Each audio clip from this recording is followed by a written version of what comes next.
تم خطف جميع من كان داخل هذه الدبابة، جميع من.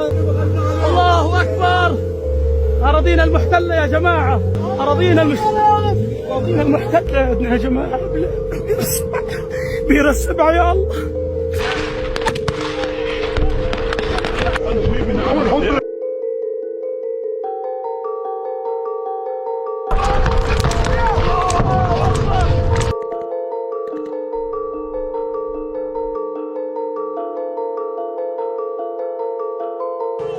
أيوة روح.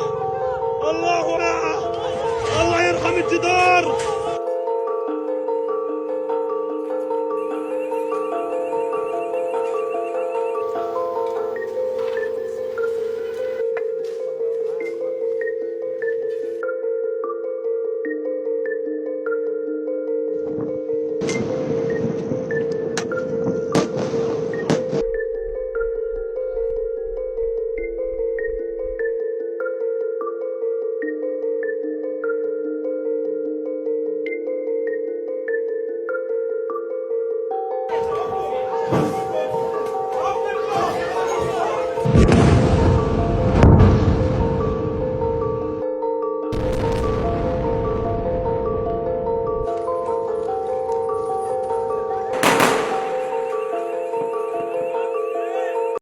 The United States stands with Israel.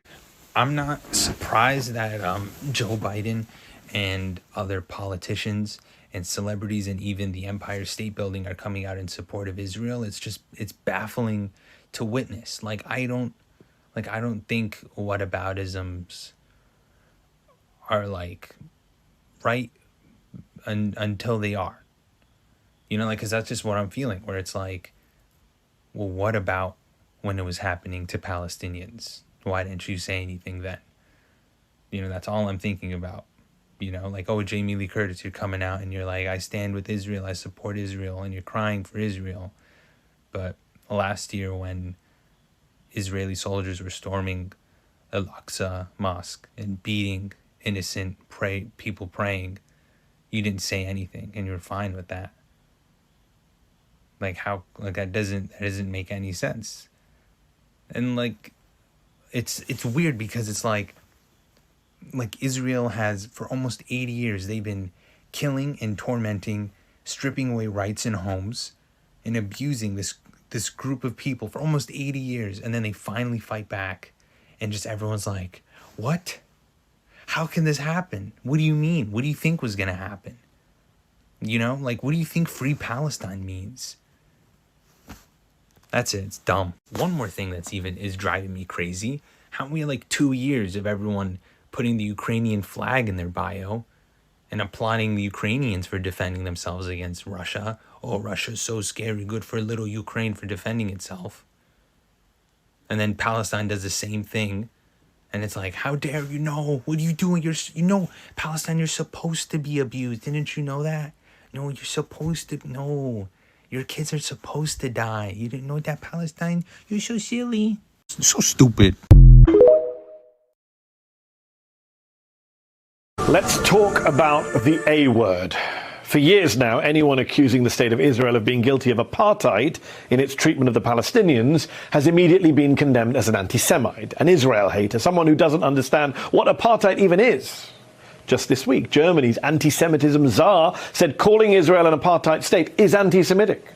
Here in America, the Anti-Defamation League says the apartheid label is inaccurate and offensive. And yet now, with a government in Israel that is demonstrably far-right and openly racist, increasing numbers of Israelis and American Jews are starting to use the A word. A new open letter signed by over 1,000 high-profile academics and activists from Israel and the United States says there cannot be democracy for Jews in Israel as long as Palestinians live under a regime of apartheid. This morning, a top former Israeli general went on national radio in Israel to say there has been absolute apartheid in the occupied West Bank for the past 57 years, and even compared the situation there with Nazi Germany.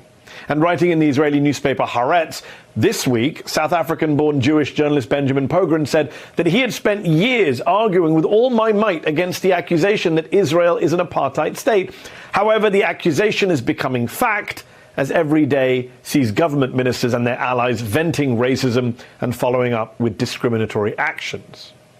The tragedy, however, is that while former Israeli generals and liberal Israeli journalists finally come round to seeing how badly the Palestinians have been mistreated and how that mistreatment meets the definition of apartheid under international law, according to a plethora of leading human rights groups, we have liberal Democrats from the United States, including House Minority Leader Hakeem Jeffries, turning up in Israel this week with the right-wing lobby group AIPAC to reaffirm our special relationship, to praise Israeli democracy while ignoring the protesters on the streets, and to do fawning photo ops with Benjamin Netanyahu. I suspect in years to come we will say these Democrats were on the wrong side of history.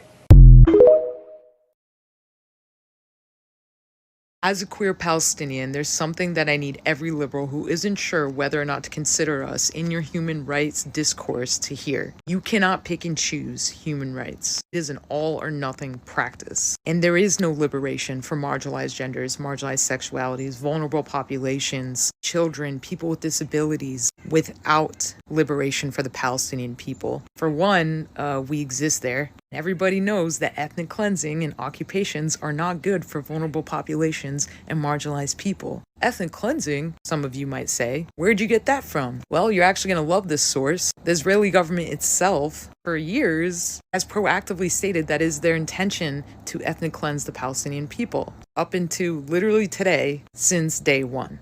So if the liberation that exists in your imagination does not include the liberation for Palestinian people, then it's just that. It's an imaginary liberation, and it will never happen. For anyone who wants to come on here and fight me about, oh, well, how would you be treated if you lived in Palestine as a queer Palestinian, marginalized gender? Misogyny, homophobia, transphobia, gender violence exists in all parts of the world, and unfortunately are rising at alarming rates in all parts of the world. Just because it also happens in Palestine does not mean that Palestinians do not deserve rights because of it. By that logic, there isn't a single society in the whole entire world that deserves human rights. And you can ask any marginalized gender or queer person, and they'll say the same thing.